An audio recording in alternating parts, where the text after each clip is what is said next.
All right, let's kick things off here. Bomani, the angry black girl and her monster, great movie. Congratulations on the buzz with everything going on with the film. It's awesome. Thank you so much, man. I'm glad you connected. Yeah, definitely. Just to kick things off here, this is an amazing retelling of Mary Shelley's Frankenstein, but I felt it's also a great story that stands on its own.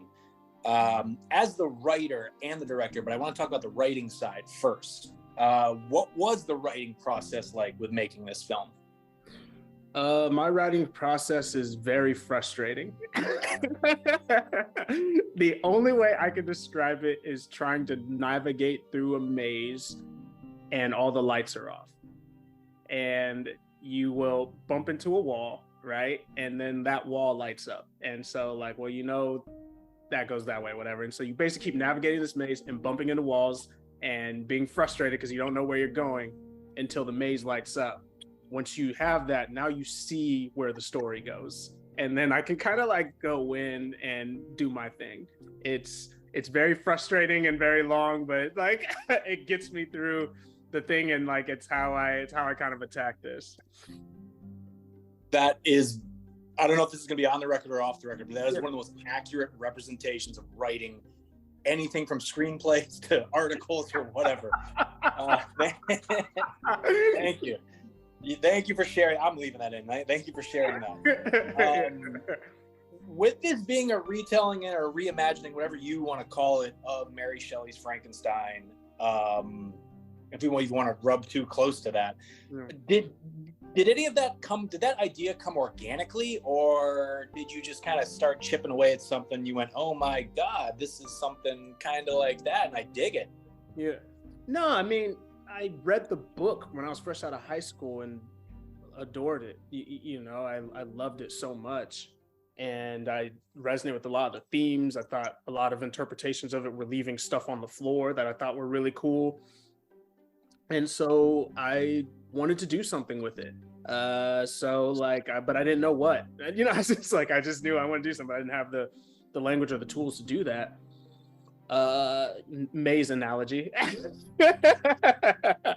And so like, you know, I mixed that with like, you know, I have two older sisters who I grew up with, who were kind of my first contact with intelligence, and you know, they were my muse in this. And so I combined those two things, and then that's how everything kind of started to move and go. Interesting. Was it always the horror genre for you, or do you like to mix it up a bit, or were you just always go to a video store and run to the horror aisle kind of guy?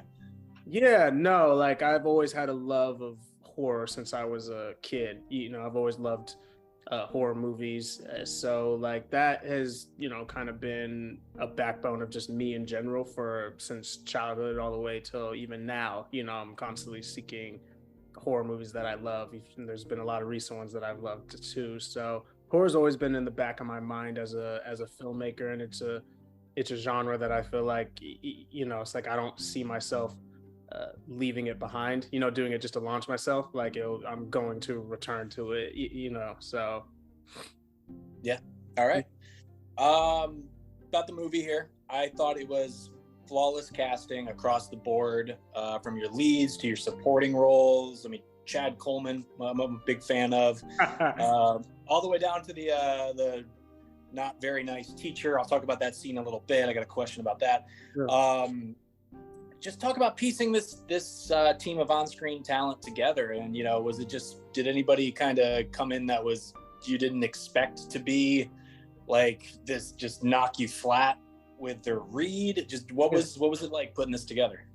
Man, it is wild. Like, I think that, you know, they all, except for Chad didn't audition, you know, he just gets the role.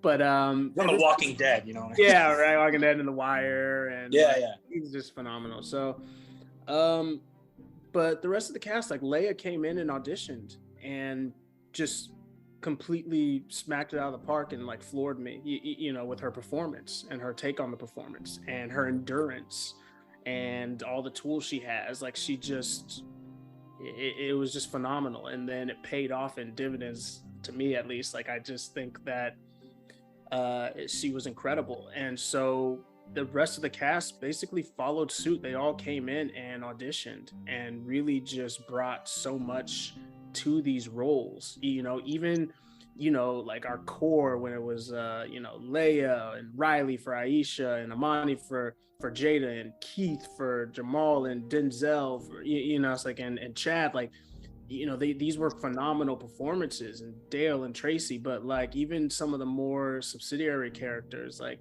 the guy who gets, in the tank top, like Jeremy, I believe, if this is his name, but like, he plays Curtis, and like, he just has one scene or two, it's like, and he like delivers it, but it's like, when all these pieces were coming together, like, I remember looking at my producer once the final piece came in, which was Chad, and I was just like, superpower of this movie is gonna be its acting. Like, it's like, that's just what it is. And I completely stand behind the idea that, like, it's just like movies, it's subjective. Some people like things, some people don't, but I think you can't deny the acting in this movie. I think you're objectively wrong if you just like, Agreed. So some horror films have gore effects that can just feel like the director likes blood and guts. Yeah. All the bloodshed in your film seems to pack an emotional punch, I feel. I mean, just talk about your approach to getting bloody on set, I guess. Yeah. I mean, shout out to Cronenberg, the king of gore. Hell yeah. It's like one of my references for this, like, he's just incredible, but I don't know, like, some of the things that people don't realize with I feel like with Cronenberg is that, like, a lot of his gore is like justified. He's not just being weird, for some stuff. And so, like, especially when I'm thinking about History of Violence, right?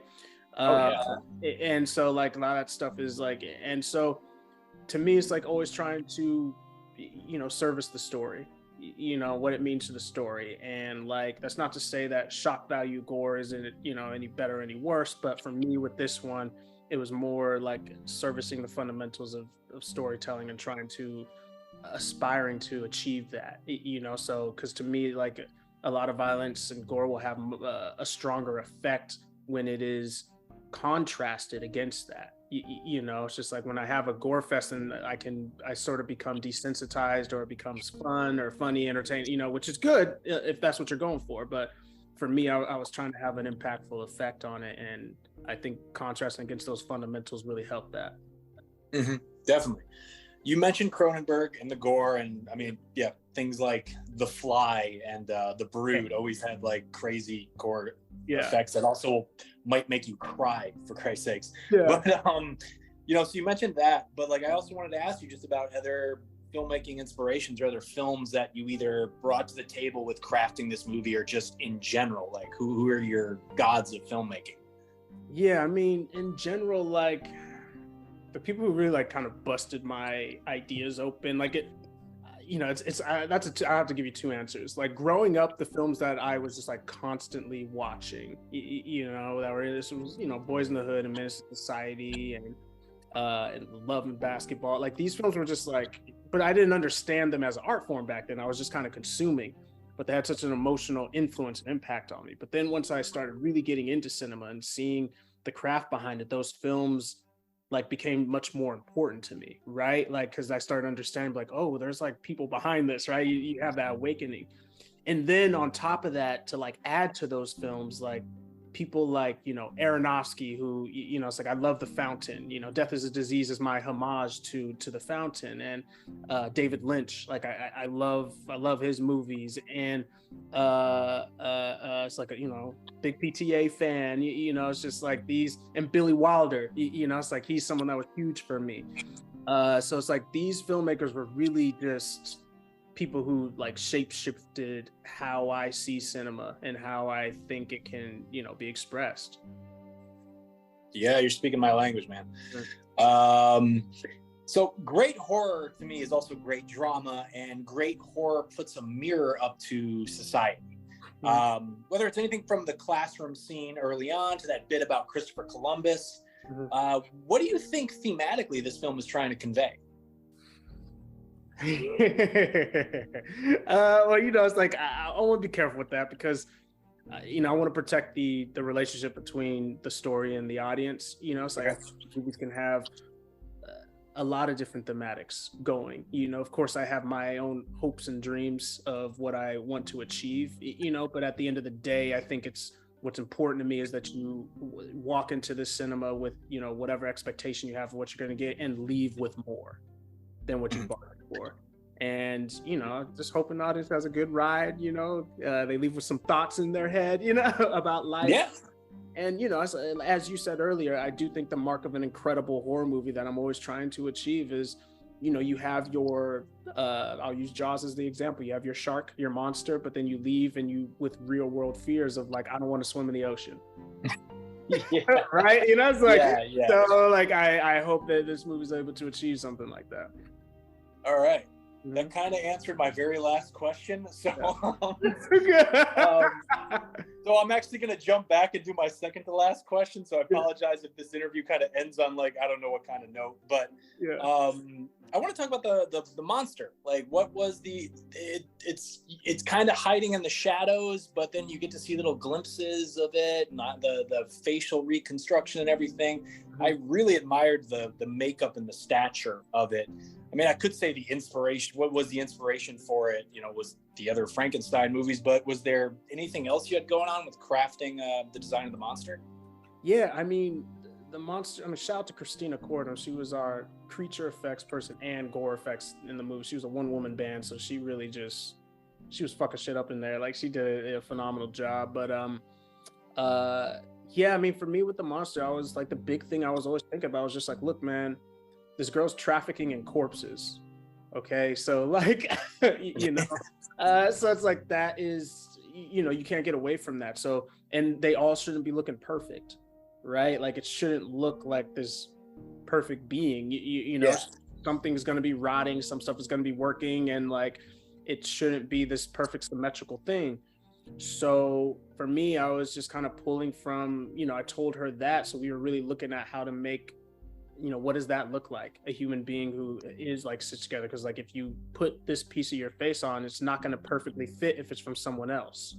You know, so it was more of just thinking about things that way. And you know, there's always going to be some references to pull. You know, to me, like one of the references was like zombies as well as Leatherface. You know, it's like I felt like those were good things to kind of reference and look at for this. There's a couple other things I had in there. Because you know, the hoodie is a big thing with some monsters that I really liked, and yeah, I was just really like pulling those things for it. All right. Well, sir, again, just congratulations on the film. I was not like, I remember 5 minutes in, I was just kind of like, oh, it's a Frankenstein story. This is awesome. This is like totally my bag. So congratulations with everything going on. I look forward to whatever is kind of coming down the pipeline with the film and everything. And I felt like for 92 minutes, the clouds parted and I was dropped in a world and got to kind of study it. So it's a great work. Congratulations. Thank you so much. I'm glad you were able to connect with it, man. I'm glad it reached you. You know, so you just never know with those things. So it means a lot to me.